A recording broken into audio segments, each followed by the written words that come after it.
Nandu SI uniform ഇട്ട് ആദ്യം തന്നെ വേണുവിന്റെ വീട്ടിലേക്കാണ് വരുന്നത്. അവളെ ആ യൂണിഫോമിൽ കണ്ട് രേവതിയും അനാമികയൊക്കെ ആകെ ഞെട്ടി നിൽക്കുവാണ്. അല്ല, ഇതാരും നന്ദുമോളോ? എന്താ മോളെ ഇങ്ങോട്ട് വന്നേ? എന്താ കാര്യമെന്നൊക്കെ വേണു ചോദിക്കുന്നുണ്ട്. എന്തായാലും ഞാനിന്ന് വന്നത് നിങ്ങളെ അറസ്റ്റ് ചെയ്യാനൊന്നുമല്ല, അതിനുള്ള സമയമായിട്ടില്ല.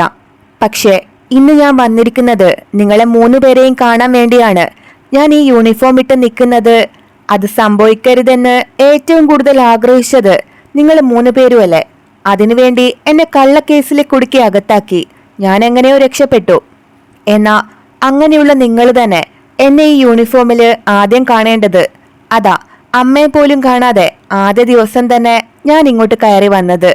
അങ്ങനെ നന്ദു അവരോടൊക്കെ പറയുന്നുണ്ട്. ഓഹോ, ഒരു വലിയ SI വന്നിരിക്കുന്നു. എടി, നീ അധികകാലം ഈ നാട്ടിലെ SI ആയി അങ്ങനെ ഞെളിഞ്ഞു നടക്കാനൊന്നും പോകുന്നില്ല.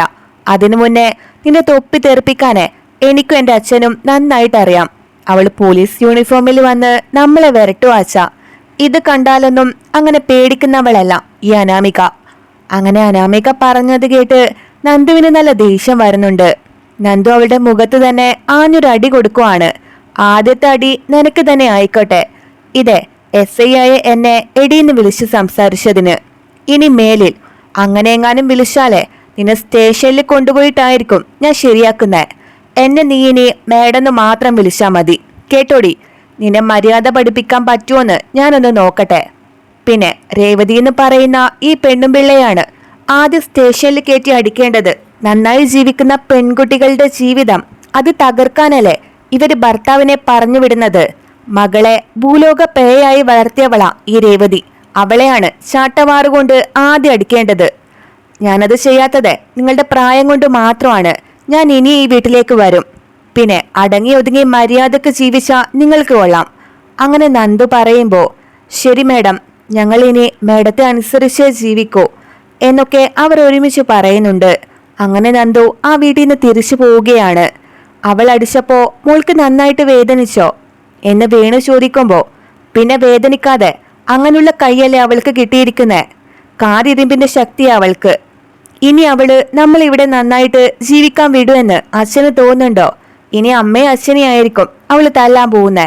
അതുകൊണ്ട് അമ്മയും അച്ഛനും ഒന്ന് സൂക്ഷിക്കുന്നത് നല്ലതാ എന്നൊക്കെ പറയുവാണ് അനാമിക. പിന്നീട് അനാമിക അനന്തപുരിയിലേക്ക് തിരിച്ചെത്തുകയാണ്. അല്ല അനാമിക മോള് ഇതെവിടെ പോയിരിക്കുവാണ്? അച്ഛനെയും അമ്മയും കാണാൻ പോയിട്ട് മോളുടെ കവിളത്ത് എന്താ ഒരു ചുവന്ന പാട്? മോളെ ആരെങ്കിലും അടിച്ചോ എന്ന് ദേവയാനി ചോദിക്കുമ്പോ ഇല്ല വല്യമ്മേ, എന്താന്നറിയില്ല, കവിളത്ത് നല്ലൊരു വീക്കം, ഞാൻ ഒന്ന് പോയി കിടക്കട്ടെ എന്ന് പറഞ്ഞ അനാമിക തന്റെ റൂമിലേക്ക് പോകുന്നുണ്ട്. നയനയും ആദർശും ഫുഡ് കഴിക്കാൻ വന്നപ്പോ ദേവയാനി അവർക്ക് ചോറ് വിളമ്പി കൊടുക്കുവാണ്. അത് കഴിച്ച ഉടൻ നയന തലചുറ്റി വീഴുന്നുണ്ട്. ആദർശും ദേവയാനിയും ആകെ പേടിച്ച് അവളെ ഉടനെ ഹോസ്പിറ്റലിലേക്ക് എത്തിക്കുവാണ്. നയന 2 മാസം പ്രഗ്നന്റ് ആണ്. ദേവയാനി ഒരു മുത്തശ്ശിയാവാൻ പോകുന്നു എന്ന് ഡോക്ടർ പറഞ്ഞത് കേട്ട് അവർക്ക് ഒരുപാട് ഹാപ്പി ആവുകയാണ്.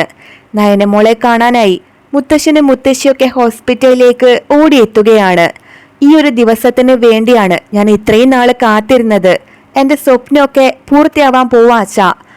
ആദർശ് മോന്റെ കുഞ്ഞിനെ ഈ കയ്യിലേക്ക് എടുക്കാൻ എനിക്കിപ്പോ തന്നെ കൊതിയാവുന്നുണ്ട് എന്നൊക്കെ ദേവയാനി പറയുമ്പോ ഞങ്ങളും അതിനുവേണ്ടി തന്നെയാ ദേവയാനി കാത്തിരിക്കുന്നേ. ഞങ്ങളുടെ കണ്ണടയുന്നതിന് മുമ്പ് നയനമോളുടെയും ആദർശ് മോന്റെയും ഒരു കുഞ്ഞിനെ കാണണം എന്നൊക്കെ മുത്തശ്ശനും പറയുവാണ്. അതേസമയം വീട്ടില് നയനക്ക് എന്ത് സംഭവിച്ചു എന്നറിയാതെ ആകെ ടെൻഷനായി നിൽക്കുവാണ് നവ്യ. അവൾ ഇനി പ്രഗ്നന്റ് ആയിരിക്കും ഏട്ടത്തി. അങ്ങനെ എങ്ങാനും സംഭവിച്ചാൽ നമുക്ക് കിട്ടാനുള്ള സ്വത്തുക്കൾ കൂടി അച്ഛൻ ആ കുഞ്ഞിന്റെ പേരിൽ എഴുതി കൊടുക്കില്ലേ എന്ന് ജലജ ചോദിക്കുമ്പോ അങ്ങനെയൊന്നും ആവില്ല ജലജെ. ആ നയന ഒരിക്കലും ഒരു കുഞ്ഞിന്റെ അമ്മയാവില്ല. അവള് കരളൊക്കെ കൊടുത്തതല്ലേ, എന്തെങ്കിലും ബുദ്ധിമുട്ടുണ്ടാവും. അതിനാ അവളെ ഹോസ്പിറ്റലിൽ അഡ്മിറ്റ് ചെയ്തേ. എന്റെ അനാമിക മോളായിരിക്കും ഇനി ഒരമ്മയാവാൻ പോകുന്നേ. നീ കണ്ടോ ജലജെ? ആ തലകറക്കത്തില് അവൾക്ക് എന്തെങ്കിലും സംഭവിച്ചാ അതോടെ ഈ കുടുംബം രക്ഷപ്പെട്ടു. ഈ വീട്ടില് അവളുടെ ശല്യം ഉണ്ടാവില്ലല്ലോ എന്നൊക്കെ ജാനകി മറുപടി കൊടുക്കുവാണ്. അത് കേട്ടോണ്ട് നവ്യ അങ്ങോട്ടേക്ക് വരുന്നുണ്ട്. നിങ്ങളൊക്കെ പറയുന്നത് ഞാൻ കേട്ടു. എന്നാലേ നിങ്ങൾ ആഗ്രഹിച്ചതൊന്നും സംഭവിക്കാൻ പോകുന്നില്ല. നയന ഹോസ്പിറ്റലിൽ നിന്ന് വിളിച്ചിട്ടുണ്ടായിരുന്നു. അവള് 2 മാസം ഗർഭിണിയാണ്. എന്റെ അനിയത്തി ഒരമ്മയാവാൻ പോകുന്നു. ഇപ്പോ മനസ്സിലായില്ലേ? അനാമികയല്ല, എന്റെ അനിയത്തിയാണ് ആദ്യം ഒരു കുഞ്ഞിന് ജന്മം നൽകാൻ പോകുന്നത് ഒക്കെ നവ്യ പറഞ്ഞത് കേട്ട് അവര് 3 പേരും ആകെ വല്ലാതായി നിൽക്കുവാണ്. അനാമിക ഇത് കേട്ട് സഹിക്കാനാവാതെ അങ്ങോട്ട് വരുന്നുണ്ട്.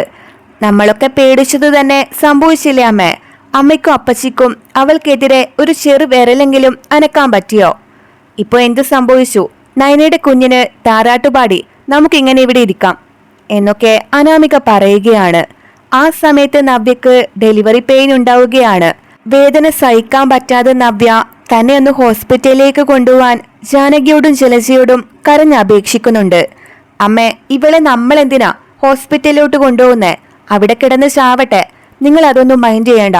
വേണമെങ്കിലേ ആദർശേട്ടനും മുത്തശ്ശനും ഒക്കെ വന്നിട്ട് അവളെ കൊണ്ടുപോയിക്കോളും, നമുക്കിതിന്റെ ആവശ്യമില്ല എന്ന് പറയുവാണ് അനാമിക.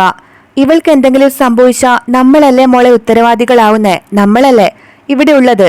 അച്ഛനും ദേവ്യാനിയും ഒക്കെ നയനെ കാണാൻ വേണ്ടി പോയിരിക്കുമല്ലേ?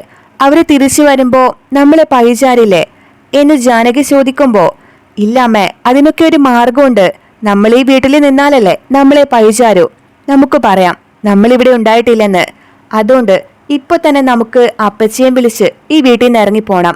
ഷോപ്പിംഗ് ഒക്കെ കഴിഞ്ഞ് മെല്ലെ തിരിച്ചു വന്നാ മതി. അപ്പോഴേക്കും അവളുടെ കാര്യമൊക്കെ കഴിഞ്ഞോളും, നമ്മളെ ആരും പ്രതിയാക്കൂല എന്ന് പറഞ്ഞ അനാമിക പോകാൻ ഇറങ്ങുവാണ്. ആ സമയത്ത് നവ്യ കരഞ്ഞുകൊണ്ട് നയനെ വിളിക്കാനായി ഫോൺ തപ്പി നടക്കുവാണ്. എന്നാൽ അനാമിക ഫോൺ നേരത്തെ തന്നെ മാറ്റി വച്ചിട്ടുണ്ടായിരുന്നു. പിന്നീട് ജലജയും ജാനകിയെയും വിളിച്ച് ഷോപ്പിങ്ങിന് കൊണ്ടുപോവാണ് അനാമിക. അങ്ങനെ നവ്യ പെയിൻ സഹിക്കാനാവാതെ ആ വീട്ടില് ഒറ്റയ്ക്ക് ബുദ്ധിമുട്ടുകയാണ്. ആ സമയത്താണ് നന്ദു ആ വീട്ടിലേക്ക് കയറി വരുന്നത്. ചേച്ചിമാരെ വിളിച്ചു നോക്കിയെങ്കിലും ആരും തന്നെ പുറത്തേക്ക് വന്നില്ല. ഇവരൊക്കെ ഇത് എവിടെ പോയി കിടക്കുവാണ്? അകത്ത് കയറി നോക്കാമെന്ന് വിചാരിച്ച് നന്ദു റൂമിലൊക്കെ നോക്കുവാണ്. അങ്ങനെ നവ്യ മുറിയിൽ തളർന്നു കിടക്കുന്നത് നന്ദു കാണുന്നുണ്ട്. ഉടനെ നവ്യയെ താങ്ങി പിടിച്ച് ജീപ്പിൽ കയറ്റി നന്ദു കൊണ്ടുപോവാണ്. അതേസമയം വീട്ടിലെത്തിയ നയനയും ദേവ്യാനിയും ഒക്കെ നവ്യയെ കാണാതെ ആകെ വിഷമിച്ചു നിൽക്കുവാണ്. ആ സമയത്താണ് നന്ദു നയനയെ വിളിച്ച് ഇക്കാര്യങ്ങളൊക്കെ പറഞ്ഞു കൊടുക്കുന്നത്. നവ്യേച്ചി പ്രസവിച്ചു ചേച്ചി, ആൺകുഞ്ഞാണ് ചേച്ചിക്ക് പിറന്നിരിക്കുന്നത് എന്നു പറഞ്ഞ നന്ദു അനാമിക ചെയ്തതും അവിടെ സംഭവിച്ചതൊക്കെ അവളെ അറിയിക്കുന്നുണ്ട്. ആ ജലജയും ജാനകിയൊക്കെ ഒന്നിങ്ങോട്ട് വന്നോട്ടെ, അനാമികയും വിളിച്ച് പുറത്ത് കറങ്ങാൻ പോയിരിക്കുന്നു എന്നൊക്കെ പറയുവാണ് ദേവയാനി. അതേസമയം നവ്യക്കിപ്പോ അരുതാത്തത് എന്തെങ്കിലും സംഭവിച്ചു കാണും. ഇനി നമുക്ക് ധൈര്യമായിട്ട് വീട്ടിലേക്ക് പോവാം അപ്പച്ചി. ആ നവ്യ എന്ന് പറയുന്നവളുടെ ശല്യം ഇന്നത്തോടെ തീർന്നു കാണുമല്ലോ എന്ന് പറഞ്ഞ അനാമിക ജലജയും ജാനകിയും കൂട്ടി വീട്ടിലേക്ക് വരുവാണ്. ജലജ ആ വീട്ടിലെ കാലി വച്ചയുടൻ തന്നെ മുത്തശ്ശി ദേഷ്യത്തിൽ വന്ന് ജലജയുടെ മുഖത്ത് തന്നെ അടിക്കുവാണ്. എന്താ അമ്മേ, എന്തിനാ എന്നെ തല്ലുന്നേ എന്ന് ജലജ ചോദിക്കുമ്പോ, നീ ഇന്നൊരു കുഞ്ഞിന്റെ മുത്തശ്ശിയായി ജലജെ, അക്കാര്യം നീ അറിഞ്ഞോ? പിന്നെ പൂർണ്ണ ഗർഭിണിയായ മരുമോളെ തനിച്ചാക്കിയിട്ട് നീ നാട് ചുറ്റാൻ പോയിരിക്കുവല്ലേ? നവ്യമോളുടെ കുഞ്ഞിന്റെ കാര്യത്തില് എന്തെങ്കിലും ഉത്തരവാദിത്തം നീ ഇതുവരെ കാണിച്ചിട്ടുണ്ടോടി? എന്നാലേ എല്ലാ ബുദ്ധിമുട്ടുകളും തരണം ചെയ്ത് നവ്യമോള് പ്രസവിച്ചു. ഇന്ന് നീ ഒരു ആൺകുഞ്ഞിന്റെ മുത്തശ്ശിയാ ജലജെ. അങ്ങനെ മുത്തശ്ശി പറയുന്നത് കേട്ട് ജലജ ആകെ ഷോക്കായി നിൽക്കുവാണ്. ഇതെങ്ങനെ സംഭവിച്ചു? അവൾ ഒറ്റക്കായിരുന്നില്ലേ ഇവിടെ? പിന്നെങ്ങനെ ഹോസ്പിറ്റലിൽ എത്തിച്ചു? ആരാ ഇത് ചെയ്തേ എന്നൊക്കെ അനാമിക ചോദിക്കുമ്പോ, ചേച്ചിയുടെ ഡെലിവറി ഒരാപത്തും കൂടാതെ നടന്നത് നന്ദുമോളുടെ ഒറ്റൊരാളുടെ സഹായം കൊണ്ട് മാത്രമാണ്. നന്ദു പോലീസ് ജീപ്പിൽ കയറ്റിയാണ് നവ്യമോളെ ഹോസ്പിറ്റലിൽ എത്തിച്ചത്. ആ നവ്യ എന്ന് പറയുന്നവളെ ഇല്ലാതാക്കാൻ നോക്കിയിട്ട് ഇപ്പൊ അവളുടെ അനിയത്തി കേറി സ്റ്റാർ ആയല്ലേ? അല്ലെങ്കിൽ തന്നെ SI ആയ അഹങ്കാരത്തിൽ നിൽക്കുവാണ് ആ മൊട്ടച്ചി. അതിന്റെ കൂടെയാണ് ഇത് എന്നൊക്കെ പറഞ്ഞ അനാമിക നല്ല ദേഷ്യത്തില് റൂമിലേക്ക് കയറി പോകുന്നുണ്ട്. അമ്മേ, ഇത് നമുക്ക് ആഘോഷിച്ചേ പറ്റൂ. നയനയുടെ വിശേഷമുള്ള ദിവസം ഇത്. അന്ന് തന്നെ അവളുടെ ചേച്ചി നവ്യ പ്രസവിച്ചു.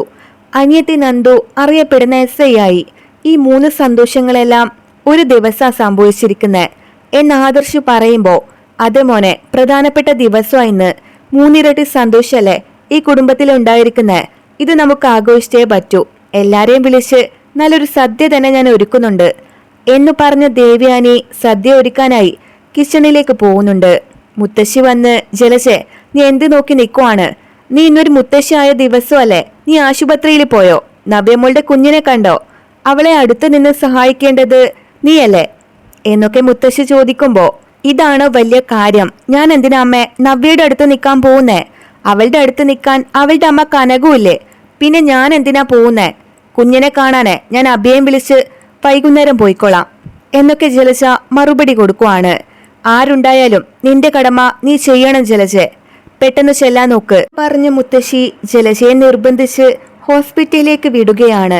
അവള് വെറും SI ഒന്നുമല്ല, നാട്ടിൽ അറിയപ്പെടുന്ന SI ആയി മാറി. അതുമല്ല, നാട്ടിൽ വലിയ സ്വീകരണമാണ് അവൾക്ക് ഒരുക്കിക്കൊണ്ടിരിക്കുന്നത്. അത് പോട്ടേന്ന് വയ്ക്കാം.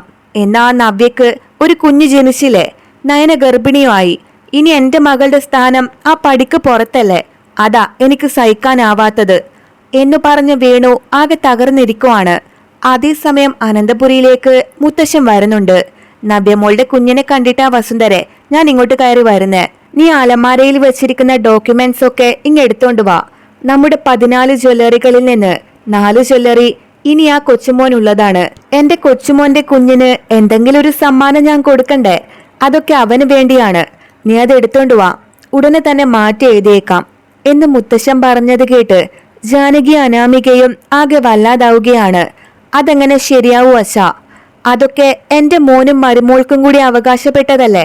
അച്ഛൻ ഈ നവ്യക്കും നയനക്കും ഒക്കെ ഇങ്ങനെ എല്ലാം എഴുതി കൊടുത്താലേ അവസാനം എനിക്കൊരു കൊച്ചുമോൻ പിറക്കുമ്പോ ഒന്നും തരാനുണ്ടാവില്ല അച്ഛന്റെ കയ്യില്. അതുകൊണ്ട് 4 ജ്വല്ലറി നവ്യക്കും കുഞ്ഞിനും കൊടുക്കാൻ ഞാൻ സമ്മതിക്കില്ല എന്ന് ജാനകി പറയുന്നുണ്ട്. അതെ, അമ്മ പറഞ്ഞതാണ് ശരി. നാളെ എനിക്കും ഒരു കുഞ്ഞ് പിറക്കുമ്പോ മുത്തശ്ശൻ എന്തെടുത്തു തരും? എല്ലാം അവളുമാര് കൊണ്ടുപോവുകയല്ലേ എന്ന് അനാമികയും ചോദിക്കുവാണ്. ജാനകിയും അനാമികയും കൂടുതൽ എന്നെ കൊണ്ട് പറയിപ്പിക്കരുത്. നവ്യമോളുടെ പ്രസവ സമയത്ത് അവളെ തനിച്ചാക്കി പോയവരാണ് നീയും നിന്റെ മരുമോളും ഒക്കെ. അനന്തപുരിക്കാരുടെ അന്തസ്സാണ് നീ ഇല്ലാതാക്കിയത്.